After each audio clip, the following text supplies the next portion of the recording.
গত এক সপ্তাহে 10,000 মানুষের দেহে করোনা শনাক্ত। চাপ সামলাতে হাসপাতাল ব্যবস্থাপনার উপর জোর দেওয়ার তাগিদ, পদক্ষেপ নেওয়ার আশ্বাস স্বাস্থ্য অধিদপ্তরের। অভ্যন্তরীণ রুটে ফ্লাইট চালুর সিদ্ধান্তে স্বস্তি এভিয়েশন খাতে। অর্ধেক আসন ফাঁকা রাখা সহ বিমান সংস্থাগুলোকে মানতে হবে 35 নির্দেশনা। যাত্রীদের গুনতে হবে বাড়তি ভাড়া। অঘোষিত লকডাউন আমপানের পর ঈদের ছুটির কবলে পড়ে চট্টগ্রাম বন্দরে স্থবিরতা। কন্টেইনার জাহাজ জটে, হুমকির মুখে আমদানি রফতানি।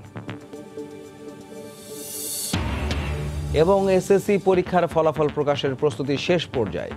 করোনার কারণে স্কুলে নয়, প্রকাশের সময় ঘন্টার মধ্যেই মোবাইলে ফল জানাবে 20 লাখ শিক্ষার্থী, জানালো বোর্ড।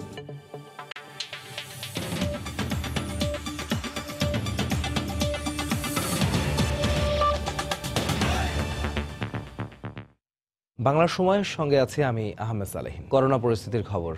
দেশে একদিনে সর্বোচ্চ 2029 জনের দেহে করোনা শনাক্ত হয়েছে। 82তম দিনে এসে মোট আক্রান্তের সংখ্যা ছাড়ালো 40,000। সবশেষ 24 ঘন্টায় আরও 15 জন সহ এ পর্যন্ত মারা গেছেন 559 জন। গতকাল দুপুরে স্বাস্থ্য অধিদপ্তরের নিয়মিত বুলেটিনে জানানো হয়, নতুন করে সুস্থ হওয়ার হার কিছুটা বেড়েছে। 24 ঘন্টায় যোগ হওয়া একটি সহ মোট 49টি ল্যাবে আগের দিনের তুলনায় 1300-ও বেশি নমুনা পরীক্ষা করা হয়েছে। 9,310 জনের নমুনা পরীক্ষায় করোনা শনাক্ত হয়েছে 2029 জনের দেহে, যা মহামারীর 82 দিনের সর্বোচ্চ তো বটেই, একদিনে শনাক্তের নতুন রেকর্ড। এ নিয়ে মোট শনাক্ত দাঁড়ালো 40,000। শনাক্ত বিবেচনায় কিছুটা হলেও বেড়েছে সুস্থতার হার, আর কমেছে মৃত্যুর হার। সবশেষ 24 ঘন্টায় আগের দিনের তুলনায় 150-ও বেশি লোক করোনা জয় করেছেন। এ সময়ে মারা গেছেন 15 জন, যা আগের 24 ঘন্টার চেয়ে 7 জন কম। বয়স বিশ্লেষণে 31 থেকে 40 বছরের মধ্যে 2 জন, 51 থেকে 60 5 জন, 61 থেকে 70 5 জন, 71 থেকে 80 2 জন, 91 থেকে 101 জন, সর্বমোট 15 জন মৃত্যুবরণ করেছেন। স্বাস্থ্য অধিদপ্তরের নিয়মিত বুলেটিনে করোনা থেকে রক্ষা পেতে যথাযথভাবে মাস্ক পরার উপর জোর দেওয়া হয়। আমরা সাধারণ মানুষরা এই সাবান কাপড়ের মাস্কই ব্যবহার করতে পারি, কারণ সার্জিক্যাল মাস্ক এটা হাসপাতালে ব্যবহারের জন্য চিকিৎসক বা চিকিৎসা সংক্রান্ত কাজে যারা জড়িত আছেন তারা ব্যবহার করে। কাজে আমরা যদি কাপড়ের তৈরি মাস্ক ব্যবহার করি, এটা আমাদের জন্য সাশ্রয়ী হয়, আমরা এই মাস্ক ব্যবহার করতে পারি।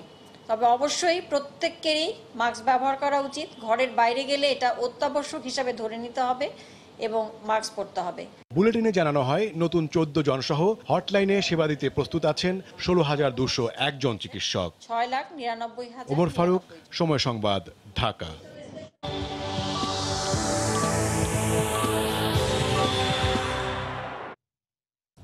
করোনার সবশেষ পরিস্থিতি নিয়ে স্বাস্থ্য অধিদপ্তরের বুলেটিন বিশ্লেষণ করেছেন রিপোর্টার মুজাহিদ শুভ। করোনা সংক্রমণের 82তম দিনে বাংলাদেশ।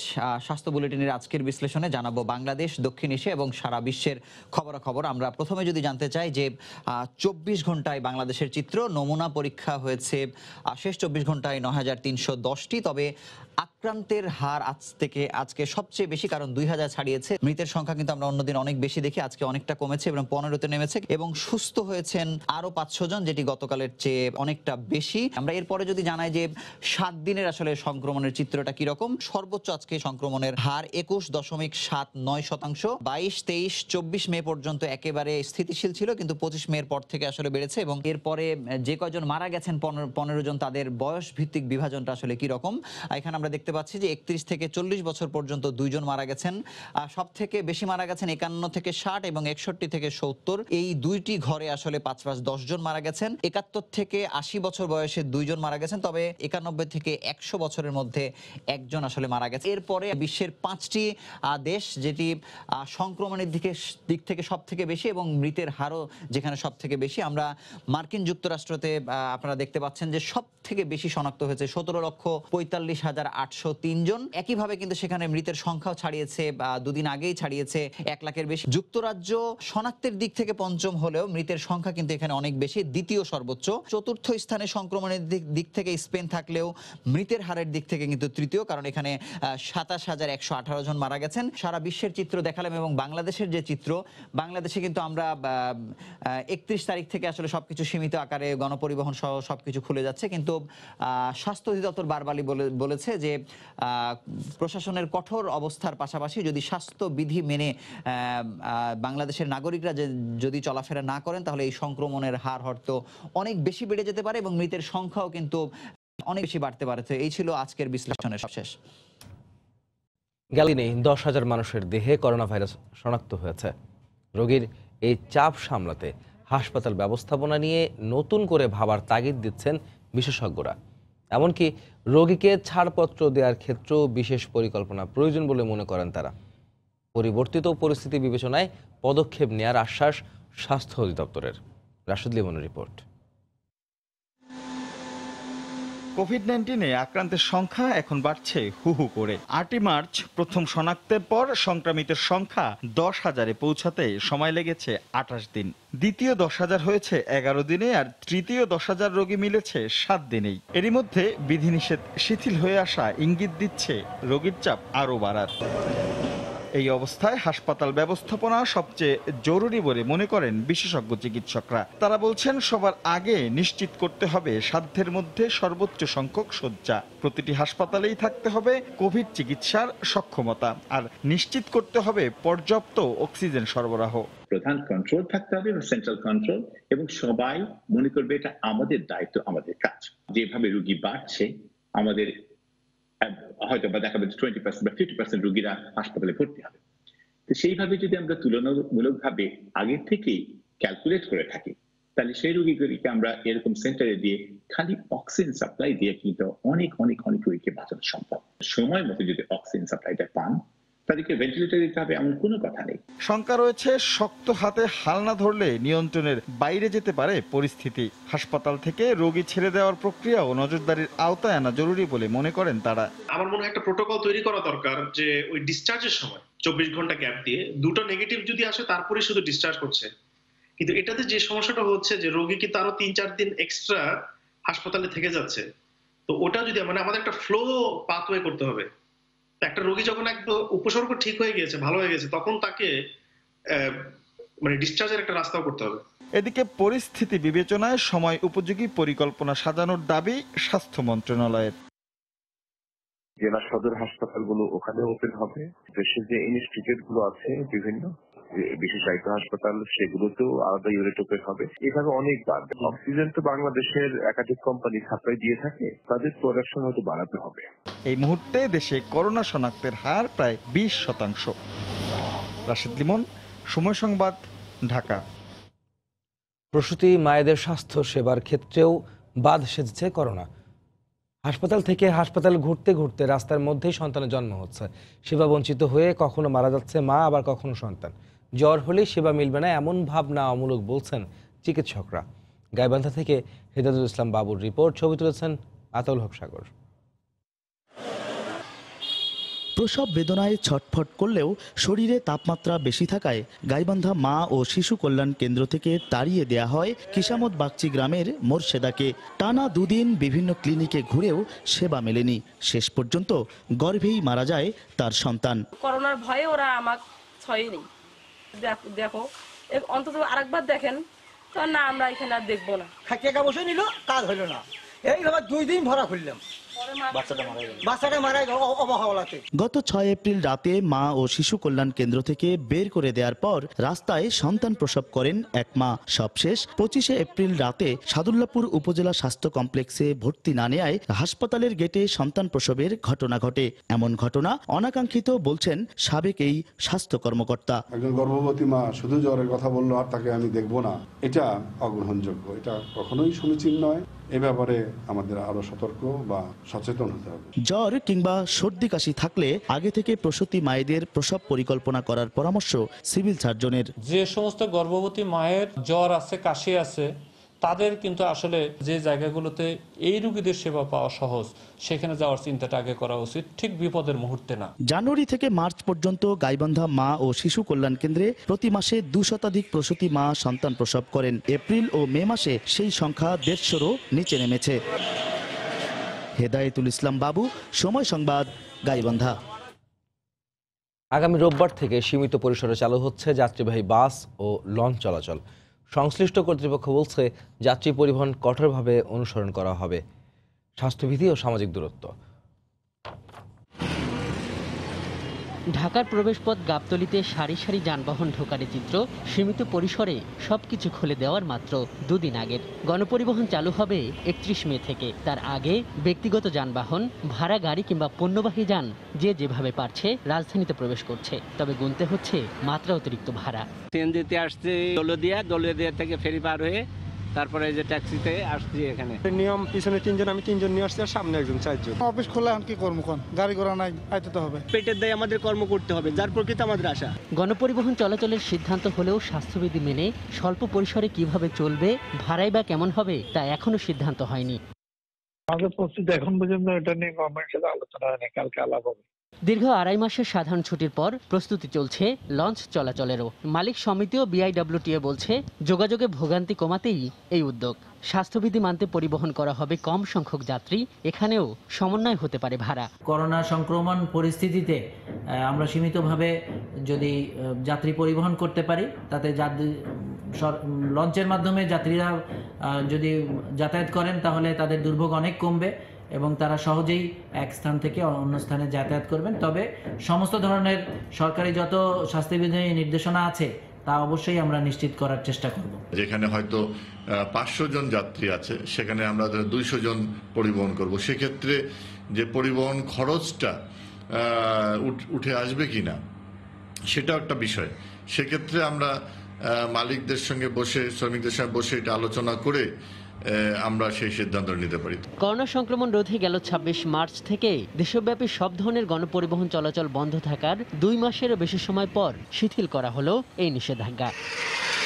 আজহার লিমন, সময় সংবাদ, ঢাকা। স্বাস্থ্যবিধি মেনে আগামী রোববার থেকে ট্রেন চলাচল করবে বলে জানিয়েছে বাংলাদেশ রেলওয়ে। প্রতিটি স্টেশন ও ট্রেনে থাকবে জীবাণুনাশকের ব্যবস্থা। প্রথমে চলবে 8টি আন্তনগর ট্রেন। এসব ট্রেনের টিকিট বিক্রি হবে অনলাইনে। প্রতিটি ট্রেনের মোট আসনের অর্ধেক টিকিট বিক্রি হবে। তবে বন্ধ থাকবে মেইল, লোকাল ও কমিউটার ট্রেন। দীর্ঘ 2 মাস বন্ধ থাকার পর আগামী 31 মে চালু হচ্ছে যাত্রীবাহী ট্রেন চলাচল।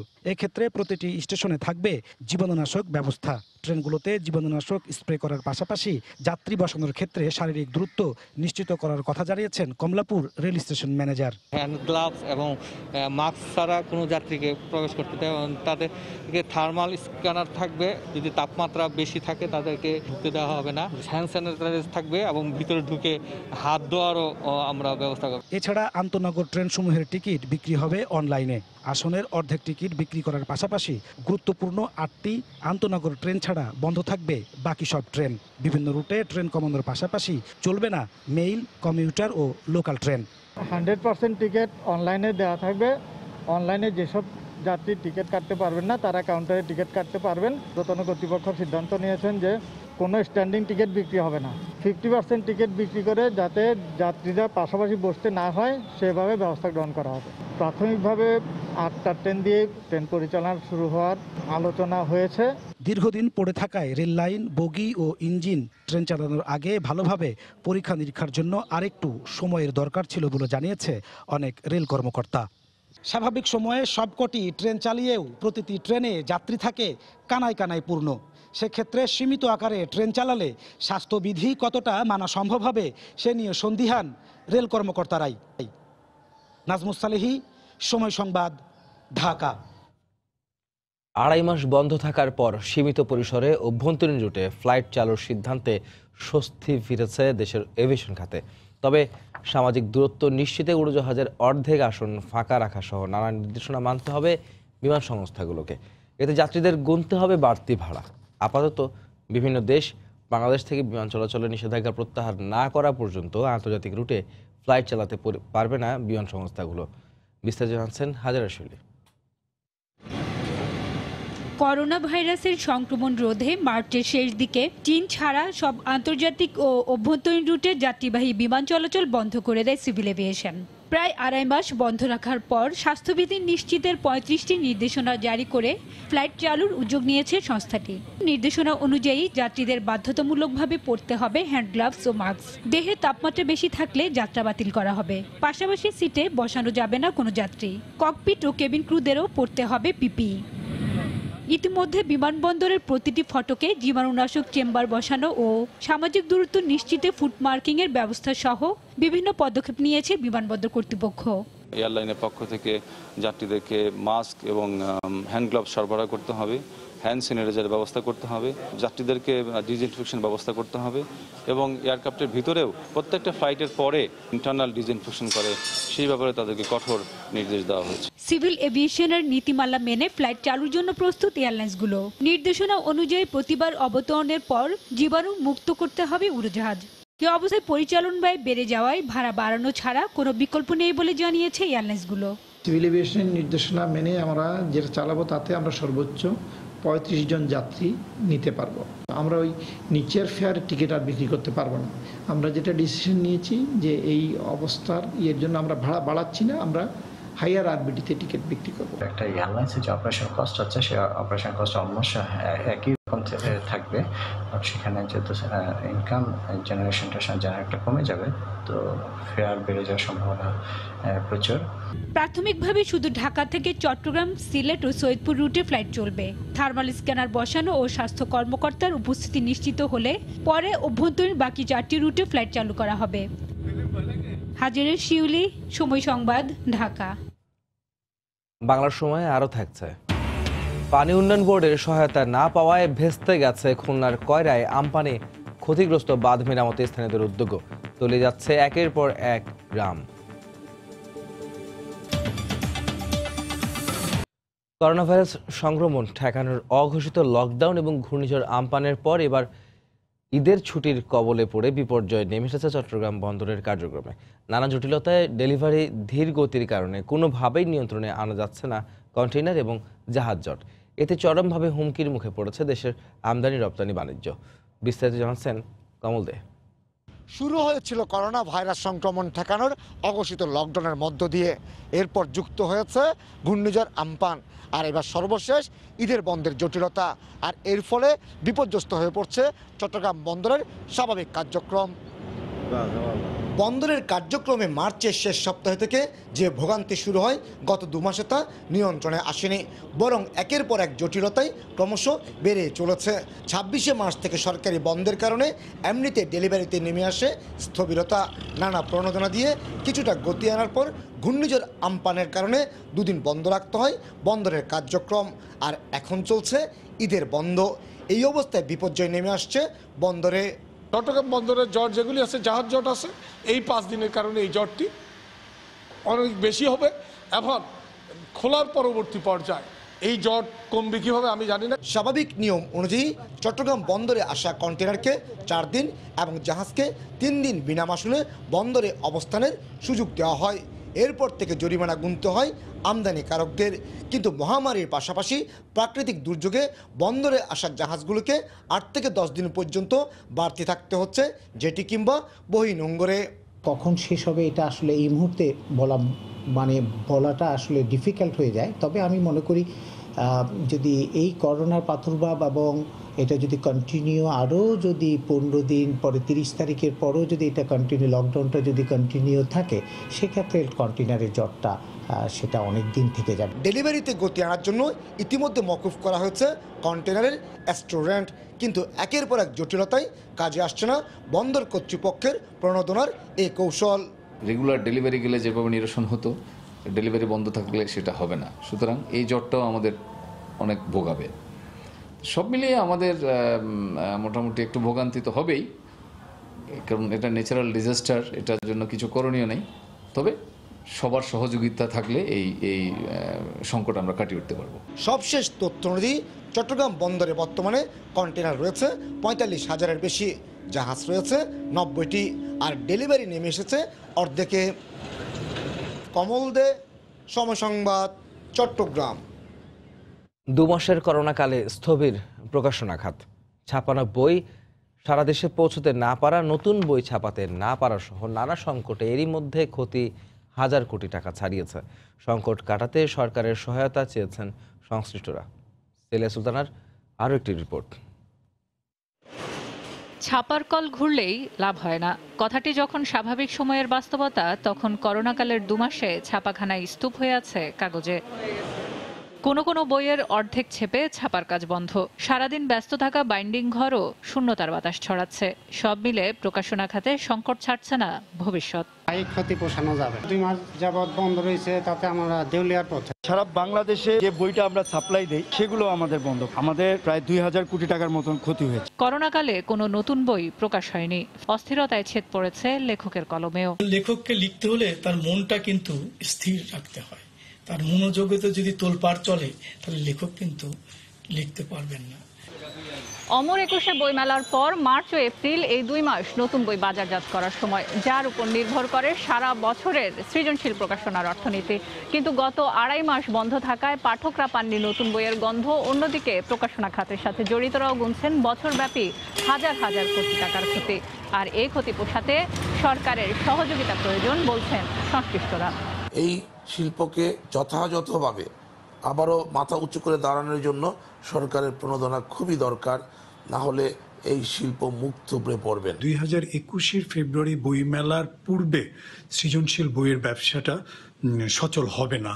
তো এই অবস্থায় আমি যা দেখতে পাচ্ছি যে আমাদের সামনের দিনগুলো সৃজনশীল বইয়ের প্রকাশনার জন্য খুব সুদিন নয়। সংকট উত্তরণে পরিস্থিতি স্বাভাবিক হলে বিভিন্ন সরকারি পুস্তক প্রকাশনা ও বঙ্গবন্ধু জন্মশতবার্ষিকী উপলক্ষে 1000 বঙ্গবন্ধু কর্নারের পরিকল্পনা দ্রুত বাস্তবায়ন করার উদ্যোগ নেওয়া প্রয়োজন বলছেন এই সৃজনশীল খাতের সাথে জড়িত সংশ্লিষ্টরা। সেলিয়া সুলতানা, সময় সংবাদ, ঢাকা। বাংলার সময় আরও থাকছে। ঘূর্ণিঝড় আম্পানে অনেকটাই সর্বশান্ত সাতক্ষীরার বাগান মালিকরা। ঝড়ে পড়েছে 90 ভাগ আম, প্রণোদনার আশ্বাস কৃষি সম্প্রসারণ অধিদপ্তরের।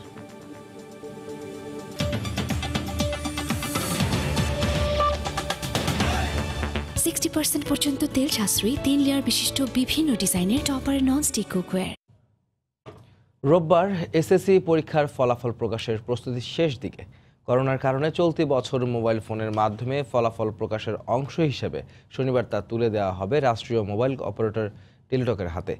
আন্তঃবোর্ড চেয়ারম্যানের দাবি, প্রকাশের 1 ঘন্টার মধ্যেই ফলাফল পেয়ে যাবেন 20 লাখ শিক্ষার্থী। তথ্য প্রযুক্তিবিদরাও মনে করছেন অন্য কোনো জটিলতা না হলে বিপুল সংখ্যক শিক্ষার্থীর কাছে ফলাফল পাঠানোর সক্ষমতা রয়েছে মোবাইল অপারেটরদের। এহসান জুয়েলের রিপোর্ট। এই উৎসব, এই উচ্ছ্বাস এবছর আর দেখা যাবে না। গত কয়েক বছর ধরেই পরীক্ষা শেষ হবার 3 মাসের কম সময়ের মধ্যে ফল প্রকাশ করা হলেও এবার করোনার কারণে পিছিয়ে যায়। এখন মাসের শেষ দিনে সেটা হলেও চলতি বছর স্কুলগুলোতে যাবে না ফলাফল, পাওয়া যাবে মোবাইল ফোনে আগে নিবন্ধনের মাধ্যমে। সেই প্রস্তুতি শেষের দিকে বলে জানিয়েছেন শিক্ষা বোর্ড চেয়ারম্যানরা। করোনার জন্য অফিস আদালত বন্ধ হয়েছে 25 তারিখ মার্চের, আর আমাদের খাতা বিতরণ শেষ হয়েছে 16 তারিখ।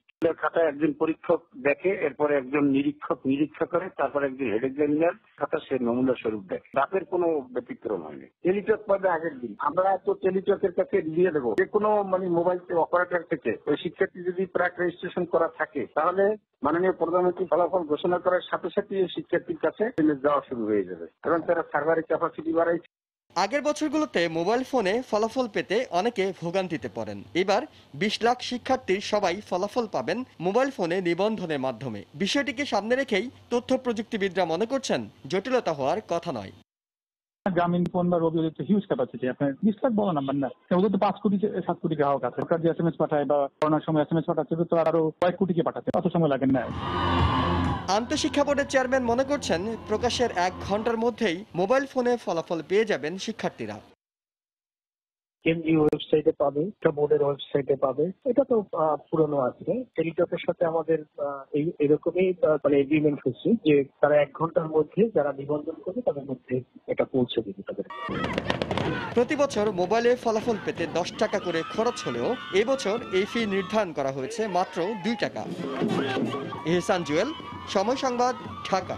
ঘূর্ণিঝড় আম্পানের আঘাতে ভেঙে যাওয়া বেড়িবাঁধ সংস্কারে কয়রার সাধারণ মানুষ নিজেরাই স্বেচ্ছাশ্রমে নেমে পড়েছেন কাজে, কিন্তু পানি উন্নয়ন বোর্ডের কোনো সহায়তা না পাওয়ায় উদ্যোগটাও বন্ধ হয়ে যাওয়ার উপক্রম হয়েছে বলে অভিযোগ স্থানীয়দের। উপজেলা নির্বাহী কর্মকর্তারা দাবি, পানি উন্নয়ন বোর্ডের কোনো সহযোগিতা পাওয়া যাচ্ছে না। তরিকুল ইসলামের প্রতিবেদন, ক্যামেরায় ছিলেন নিয়ামুল হোসেন কুচি। ঘূর্ণিঝড় আমপানের আঘাতে খুলনার কয়রা উপজেলার সদর ইউনিয়ন, মহারাজপুর, উত্তর বেতকাশী ও দক্ষিণ বেতকাশী ইউনিয়নের বাঁধের ২১টি স্থানে বড় ধরনের ভাঙ্গন সৃষ্টি হয়। এরপর থেকে প্রতিদিন জোয়ারের পানিতে ডুবে যাচ্ছে উপজেলার প্রায় ৫০% এলাকা। এতে পানিবন্দী হয়ে পড়া মানুষগুলো মাথা খোঁজার জায়গাটুকু রক্ষা করতে নিজেদের উদ্যোগে স্বেচ্ছাশ্রমে বাঁধ বাঁধার কাজ শুরু করেন। দুই একটি স্থানে এলাকার মানুষের এই উদ্যোগ সফল হলেও গত কয়েকদিন বাঁধ বাঁধার জন্য বস্তা, বালি ও অন্যান্য সরঞ্জাম পানি উন্নয়ন বোর্ড সরবরাহ না করায় কাজ না করে ফিরে আসতে হচ্ছে বলে অভিযোগ স্থানীয়দের। বস্তা না থাকার কারণে এই বাঁধটা হচ্ছে না। যদি আজকে বস্তা থাকতো ৩ ভাগের ১ ভাগ বাঁধ হয়ে যেত। যে জিনিসগুলো লাগবে বাঁধ বাঁধার জন্য সেই সহযোগিতা আমরা আসলে পাচ্ছি না। শুধুমাত্র বাঁশ পাইছি, এছাড়া অন্য কোনো বস্তা কোনো কিছু পাই না। বাঁধ সংস্কার না হওয়ায় জোয়ারের সময় নতুন করে অনেক জায়গা প্লাবিত হচ্ছে, পানির চাপও বৃদ্ধি পাচ্ছে, তাই ঘর ছেড়ে মানুষ ছুটছে নিরাপদ আশ্রয়ে। বাচ্চাকে দুটো খাওয়াবো, জলের করে আর কত সময় পারবো? আমরা আশ্রা খুঁজ দিয়ে যাচ্ছি, আমরা তো ঘরে বাড়ি চিহ্ন নেই, দাঁড়াইতে পারতিস না, কোনো ত্রাণ পাইনি এই পর্যন্ত, খুব দুরবস্থা। বাঁধ সংস্কারের বিষয়ে উপজেলা নির্বাহী কর্মকর্তার দাবি, পানি উন্নয়ন বোর্ডকে একাধিকবার বলার পরও কোনো সহযোগিতা পাওয়া যাচ্ছে না। ইউনিয়ন পরিষদের চেয়ারম্যান, মেম্বার নিয়ে কিন্তু আমরা মিটিং করেছি, আমরা সমন্বয়ের কাজটি করেছি এবং তাদেরকে বলেছি না এখানে কাজ শুরু হবে। পানি উন্নয়ন বোর্ডের যে ব্যাগ, যে মাত্রায় আমাদের দরকার জিও ব্যাগ, সেটি কিন্তু আসলে ওইভাবে পানি উন্নয়ন বোর্ড এখন আমাদের দিতে পারছে না। খুলনার কয়রা উপজেলার 4টি ইউনিয়নে বেড়িবাঁধ ভেঙে যাওয়ায় প্রায় ১.৫ লক্ষাধিক মানুষ পানিবন্দী। সময় সংবাদ, খুলনা। আসন্ন বর্ষা মৌসুমে উপকূলীয় এলাকায় বাঁধ ভাঙা ঠেকাতে ২১০০ কোটি টাকার ৩টি প্রকল্প হাতে নেওয়া হচ্ছে বলে জানিয়েছেন প্রাণী সম্পদ প্রতিমন্ত্রী জাহিদ ফারুক। গতকাল দুপুরে সাতক্ষীরার কোলবাড়ি লঞ্চ পল্টনে সাংবাদিকদের প্রশ্ন জবাবে একথা জানান তিনি। গত জানুয়ারি মাসে যখন আসি তখন 3টা প্রকল্প নেওয়া হয়েছে। দুটা ছিল ৯০০ কোটি টাকা করে, আর একটা ছিল ১২০০ কোটি টাকা। সেই প্রকল্পগুলো আবার তৈরি করা হয়ে গিয়েছে। করোনা ভাইরাসের জন্য অফিস বন্ধ থাকার জন্য আমরা এটা পরিকল্পনা মন্ত্রণালয়ে পাঠাতে পারিনি। এটা আমরা খুললে পরে আমরা পাঠিয়ে দেব। ঘূর্ণিঝড় আমপানে সাতক্ষীরার আম বাগান মালিকরা অনেকটাই সর্বশান্ত। গাছের ৯০ ভাগ আমই পরিপক্ক হওয়ার মুখে ঝরে পড়েছে। যে আম ৫০ থেকে ৬০ টাকা কেজি বিক্রি হওয়ার কথা, তা ১০ টাকা কেজিতেও বেচতে পারেননি বাগান মালিকরা। এই ক্ষতি পুষিয়ে আবারও ঘুরে দাঁড়াতে সরকারের সহায়তা চেয়েছেন আম ব্যবসায়ী ও বাগান মালিকরা। অবশ্য কৃষি সম্প্রসারণ বিভাগের পক্ষ থেকে ৬৫ কোটি টাকার ক্ষতির উল্লেখ করে প্রণোদনার আশ্বাস দেওয়া হয়েছে আম বাগান মালিকদের। মমতাজ আহমেদ বাপির পাঠানো ছবি ও তথ্য নিয়ে রিপোর্ট।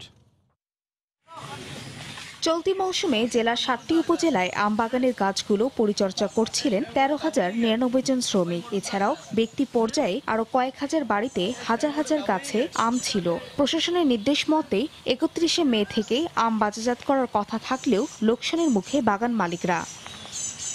তাদের দাবি, আম সংগ্রহের আগে ঘূর্ণিঝড় আমপানের প্রভাবে আম গাছগুলো দুমড়ে মুচড়ে গেছে। এতে ল্যাংড়া, হিমসাগর ও আম্রপালি আমের অধিকাংশ ঝরে পড়েছে। এ অবস্থায় ঘুরে দাঁড়াতে সরকারের সহযোগিতা চেয়েছেন বাগান মালিকরা। ২০ লক্ষ টাকার আম গাছ কেনার এই যে আপনার এই ঘূর্ণিঝড়ে ক্ষয়ক্ষতি, যে এখন দেখা যাচ্ছে আমি জনের টাকাও দিতে পারতেনি চৌকিদারদের। এখন বিরাট ক্ষয়ক্ষতি। এখন যদি সরকার আমাদের দিকে তাকায় তাহলে আমরা আগামীতে আবার ব্যবসা করার সুযোগ পাবো। যেহেতু ৯০ ভাগ আম পড়ে গেছে, যে ক্ষতিগ্রস্ত হয়েছে আমরা আর কোনোদিন উঠে দাঁড়াতে পারবো বলে আমাদের ধারণা নেই। অবশ্য ক্ষতিগ্রস্ত আম বাগান মালিকদের প্রণোদনা দেওয়া হবে বলে জানিয়েছেন কৃষি কর্মকর্তা। বেশি বেশি যারা বড় বড় চাষি ক্ষতিগ্রস্ত, তাদের একটা তালিকা করা হচ্ছে এবং সেই মোতাবেক আমরা তাদের ভবিষ্যতে কোনো প্রণোদনা যদি সরকার দেয়, আশা করি তারা পাবে। জেলা কৃষি সম্প্রসারণ অধিদপ্তরের দেওয়া তথ্য মতে এবার ৪,০০০ হেক্টর জমিতে ৫,০০০-এর বেশি আম বাগানে ৪০,০০০ মেট্রিক টন আম উৎপাদনের লক্ষ্যমাত্রা নির্ধারণ করা হয়েছে। সময় সংবাদ, সাতক্ষীরা। নওগাঁর বরেন্দ্র এলাকায় আম নামানো শুরু হয়েছে। ভোক্তার কাছে পরিপক্ক ও কেমিক্যাল মুক্ত আম পৌঁছতে বাগানে নজরদারি রাখার দাবি কৃষি বিভাগের। গতকাল দুপুরে জেলার পোরশায় এই কার্যক্রম উদ্বোধন করা হয়। এ সময় উপজেলা নির্বাহী কর্মকর্তা, উপজেলা কৃষি কর্মকর্তা সহ সংশ্লিষ্টরা উপস্থিত ছিলেন। প্রথম দফায় নামানো হয় গোপাল ভোগ জাতের আম। করোনা পরিস্থিতিতে ন্যায্য দাম নিশ্চিতে নিয়মিত বাজার তদারকি করবে উপজেলা প্রশাসন। জেলায় এবার ২৫,০০০ হেক্টর জমির বাগান থেকে ৩.৫ লাখ মেট্রিক টন উৎপাদন লক্ষ্যমাত্রা নির্ধারণ করা হয়েছে। তবে আমপান সহ ২ দফা ঝড়ে অন্তত 10 ভাগ আমের ক্ষতি হয়েছে।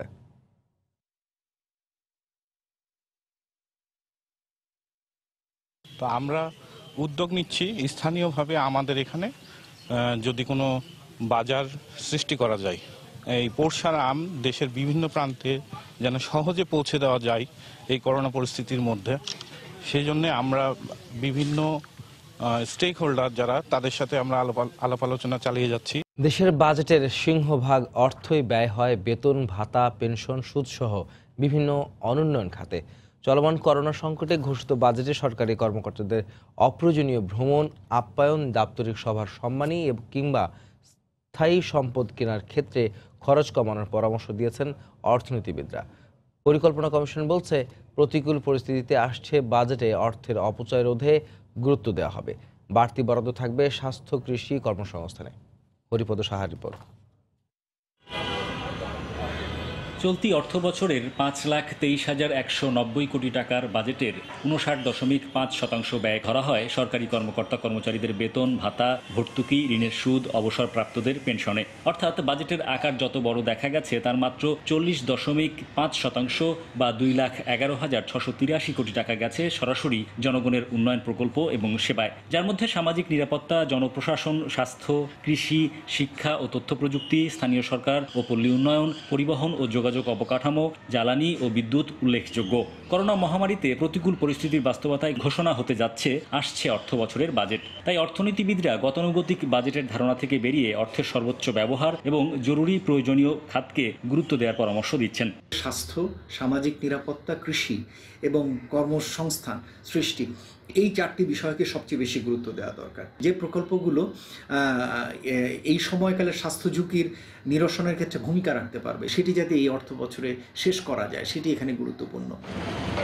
এরই মধ্যে মাননীয় প্রধানমন্ত্রীর সভাপতিত্বে 2020-21 অর্থ বছরের বাৎসরিক উন্নয়ন ব্যয় বা এডিপি অনুমোদিত হয়েছে 2,14,611 কোটি টাকা। বিভিন্ন সূত্র মতে এবার বাজেটের আকার হতে পারে 5,60,000 কোটি টাকার মতো, অর্থাৎ অনুন্নয়ন ব্যয় প্রায় 3,45,000 কোটি টাকা। সরকার করোনা মহামারীকে আমলে নিয়েই বাজেট প্রণয়ন করবে বলে জানান পরিকল্পনা কমিশনের সদস্য ডক্টর শামসুল আলম। বাজেটের মূল বিষয় হলো এবার অর্থনৈতিক ব্যবস্থাটাকে পুনরুজ্জীবিত করো। কুটির শিল্প, কৃষি, মধ্যম, ছোট, মাঝারি শিল্প, কলকারখানা যাতে আবার পুনঃচালু হয়।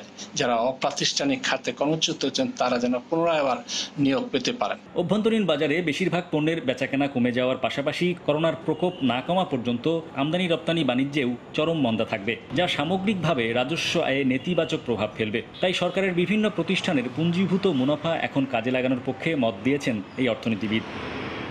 হরিপদ সাহা, সময় সংবাদ, ঢাকা। কঠোরভাবে স্বাস্থ্যবিধি মেনে বিপণী বিতান ও দোকানপাট চালুর বিষয়ে আইন প্রণয়নের আহ্বান জানিয়েছেন বাংলাদেশ দোকান মালিক সমিতির সভাপতি মোহাম্মদ হেলাল উদ্দিন।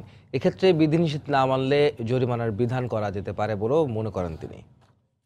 একটি আইন করা প্রয়োজন, যাতে করে মাস্কবিহীন যারা লোকালয়ে আসবে তাদেরকে ন্যূনতম 500 টাকা জরিমানা এবং সর্দি কাশি জ্বর নিয়ে যারা লোকালয়ে আসবে তাদেরকে 1000 টাকা জরিমানা। এ না করলে আসলে আমরা সবাইকে কিন্তু আসলে এই স্বাস্থ্যবিধির আওতায় আনতে পারবো না। একটি কথা বিশ্ব স্বাস্থ্য কর্তৃপক্ষ বলেছেন যে মাস্ক যদি পরা যায় তবে সেই ক্ষেত্রে 80% এই সংক্রমণ রোগটাকে প্রতিরোধ করা সম্ভব। আগামী 31শে মে স্বাস্থ্যবিধি যথাযথ মেনে স্বাভাবিক ব্যাংকিং কার্যক্রম চালুর নির্দেশ দিয়েছে বাংলাদেশ ব্যাংক। গতকাল বাংলাদেশ ব্যাংক এই সংক্রান্ত আদেশ জারি করে।